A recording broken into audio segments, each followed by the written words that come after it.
Bonjour à tous, ravi de vous retrouver pour ce numéro très spécial d'Afrique Hebdo car nous avons le plaisir de recevoir Youssou N'Dour. Bonjour. Bonjour. Merci d'être avec nous. Merci, c'est avec plaisir. On se retrouve ici sur la terrasse du Théâtre du Châtelet où sont données les toutes premières représentations de votre conte musical Birima. Quelle est l'histoire que vous racontez avec ce conte musical? C'est un nouveau show. C'est un nouveau show inspiré de la grande soirée que Birima organisait. C'est le 1859. Le roi Birima qui régnait dans le Kadior et qui organisait une sortie par an. Et donc un nouveau spectacle construit autour de cette soirée-là de Birima, avec effectivement des chansons classiques. Il y a par exemple le cultivateur qui, avec le berger, ils ont un problème. Et moi, j'ai écrit une chanson pour les cultivateurs, j'ai aussi une chanson pour les bergers. Donc vous voyez, c'est comme ça qu'on a retenu les chansons qu'on interprète dans le conte. On va regarder à quoi ça ressemble et on en reparle juste après. C'est un reportage réalisé avec Armel Co, Valentine Herba et Elodie Radnac.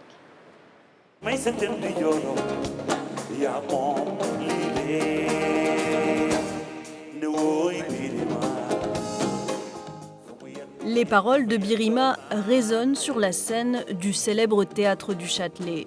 Le conte musical revisite les tubes du Rossignol de Dakar et l'histoire du souverain Birima Ngoné Latyr Fall qui régna de 1855 à 1859 au Kadior, un royaume précolonial situé à l'ouest de l'actuel Sénégal.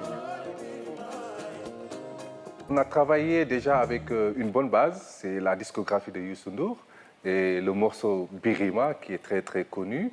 Et donc, il fallait trouver un fil conducteur et après, trouver une base par rapport à l'histoire et essayer de créer un fil rouge en fait, de narration.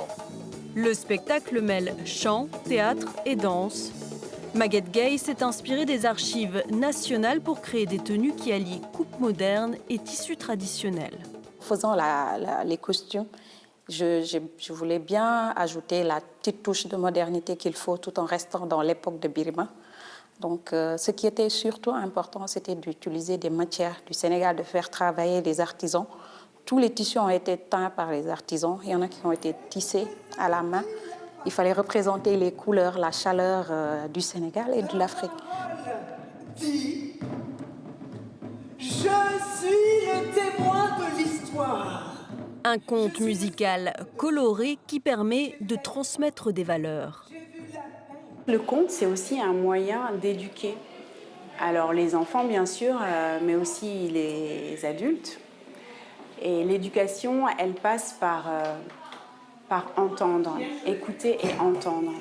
Écouter et entendre, une invitation notamment au public français à découvrir un pan de l'histoire du Sénégal. Près de 50 ans de carrière, une trentaine d'albums à votre actif. Vous avez aussi fait de la politique et vous êtes un entrepreneur à succès. Est-ce qu'avec Birima, vous écrivez un nouveau chapitre de votre carrière internationale? Est-ce que vous aviez besoin d'un nouveau challenge?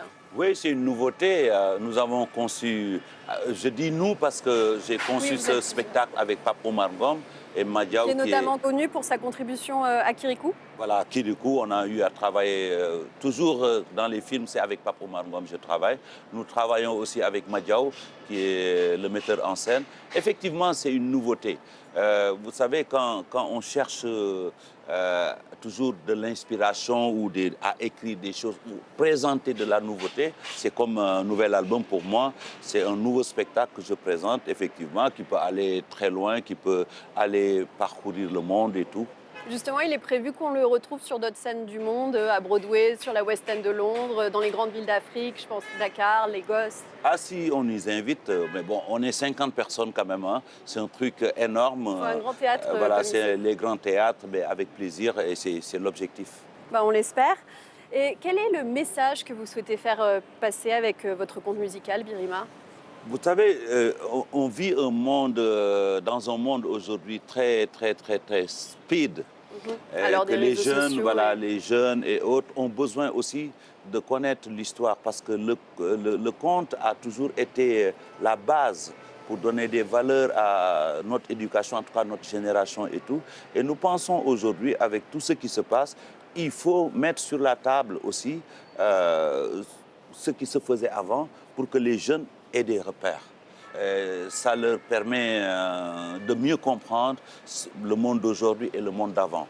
Et avant la colonisation, nous avions quand même nous fonctionnions autrement. Et je pense que les jeunes ont besoin de connaître cela. Mieux connaître le passé aussi pour inspirer le présent et l'avenir?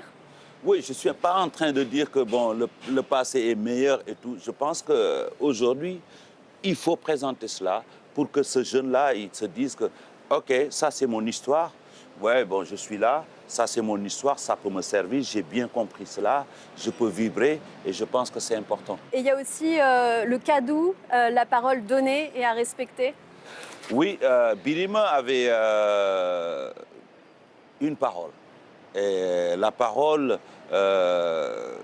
résonnait chaque année, mais aussi tenait ses promesses. Et doit tenir sa promesse. Le cadeau, c'est très très important. Les temps actuels, tous les conflits qu'on a, c'est des problèmes de respecter sa parole, des problèmes de communication qu'il y a. Et je pense que c'est important aussi de ressortir cela et de le mettre aussi là pour que les gens sachent que la parole donnée, c'est une chose sacrée. Le roi Birima qui était aimé de tous ces sujets au point qu'il le surnommait le porteur d'allégresse, Borom Babour. Borom Babour. Vous excuserez ma prononciation. Non, c'est joli et c'est incroyable parce que l'histoire de ma chanson Birima est née. C'est une grande cantatrice sénégalaise, Ndeye Mbaye Guinma Guinma, qui était dans mon studio en train d'enregistrer une chanson pour Birima. Et moi, j'ai trouvé juste l'inspiration de mettre dans sa chanson le refrain. Et après, c'est devenu une chanson. Effectivement, c'est ça mon lien avec l'histoire de Birima. Le conte musical présenté donc aujourd'hui. Est-ce qu'il y a aussi un message aux personnalités politiques qui s'accrochent au pouvoir ou qui briguent des troisièmes mandats sur le continent africain? Il y a une scène, effectivement, bon, quand on a fait le spectacle, on ne pensait pas à ça. Oui, mais vous il y a l'avez une créé scène. en plein confinement quand la crise du coronavirus Voilà, a commencé. c'est là où on a écrit le spectacle. Mais il y a une scène dans le spectacle où, effectivement, il y a une lutte pour essayer de garder le pouvoir. Et c'est très intéressant. Je ne vais pas interpréter On va pas ici. tout dévoiler. Il faut regarder. Une bonne partie de Birima est jouée en Wolof. C'était important pour vous de créer ce spectacle en Wolof, justement? Bon, parce que c'était en Wolof. C'était en Wolof. Les gens utilisent cette langue-là depuis très, très longtemps. Et nous avons pensé qu'il faut rester original, même si nous avons fait beaucoup d'efforts pour essayer de faire comprendre au public qui vient voir le conte musical, de comprendre ce qui s'y passe. C'est aussi l'occasion pour les publics français et européens, on l'espère internationaux, de découvrir un chapitre de l'histoire du Sénégal. Oui, je pense que c'est important que les gens ils sachent qu'avant la colonisation, on avait des modes de fonctionnement dans nos pays. Et je pense que voilà, présenter cela aussi à l'extérieur pour comprendre que bon, vous avez des rois, vous avez eu des rois, on a eu des rois aussi. Je pense qu'il y a énormément de messages qui peuvent parler aux Occidentaux. Vous avez aussi lancé récemment votre fondation, la fondation Youssou N'Dour pour les industries culturelles et créatives. Quels sont vos objectifs? L'objectif, c'est d'abord d'essayer d'amener une réponse à la grande question de l'emploi. La grande question de l'emploi en Afrique, on a besoin vraiment de créer des emplois. Et moi, j'ai vu que dans le secteur de la culture, des industries culturelles créatives, il y a beaucoup de possibilités de créer des emplois parce que c'est un secteur où il y a des chaînes, beaucoup de sous-métiers qui dépendent des uns des autres. Et ça, c'est la première réponse. La deuxième réponse, c'est aussi qu'on puisse avoir nos produits un peu partout, distribués un peu partout dans le monde pour avoir la possibilité de nos artisans, de nos artistes, de nos créateurs aussi de gagner bien leur vie. Nous pensons que c'est un secteur qui peut amener une réponse sur le manque d'emploi qu'il y a aujourd'hui en Afrique. Vous ambitionnez d'ailleurs de donner des opportunités professionnelles à 100 000 jeunes du continent? Oui, parce que d'abord, il faut les former. La formation, elle est très importante. Donc, créer des niches de formation qui permettent à ces jeunes-là d'être prêts, de comprendre que les industries culturelles et créatives sont... c'est un travail de chaîne et qu'après, ces jeunes-là sont préparés pour être dans le marché du travail. Quels sont les besoins et les priorités justement pour renforcer les industries créatives sur le continent africain? Je pense qu'il y a le côté juridique, parce que quelqu'un qui crée, qui a trouvé une idée, doit être encadré juridiquement. Protéger les droits d'auteur. Protéger les droits d'auteur et tout, le permettre aussi de vendre cela, parce que créer quelque chose, être dans un village en Afrique, créer quelque chose qui se vend au Japon à un prix exorbitant et que vous recevez que des miettes, ce sont aussi ces questions-là qu'il faut rappeler au départ. Et après, bon, que tout le monde ait la possibilité de présenter ou de travailler en chaîne pour que les industries culturelles rapportent aux acteurs, aux créateurs. Et toutes les filières, tous les arts sont représentés, ça va même jusqu'à la gastronomie, le design ou encore la mode et l'édition. The sky is the limit. Great, génial. Et vous misez aussi sur les partenariats entre l'Afrique et l'Europe? Oui, je pense que aussi ce partenariat doit être gagnant-gagnant. Et effectivement, nous voulons faire des plaidoyers, expliquer bien que ce secteur-là a besoin de financement, ce secteur-là a besoin d'appui. Et je pense que, bon, en Europe, nous rencontrons déjà beaucoup de gens qui nous écoutent. Merci Youssou N'Dour d'avoir été notre invité. Merci beaucoup, c'est moi. Et si je peux me le permettre, est-ce que je peux vous demander de terminer en musique et de nous interpréter un extrait de Birima a cappella? Wo Birima, fumu yendu mayendu fayendo nane.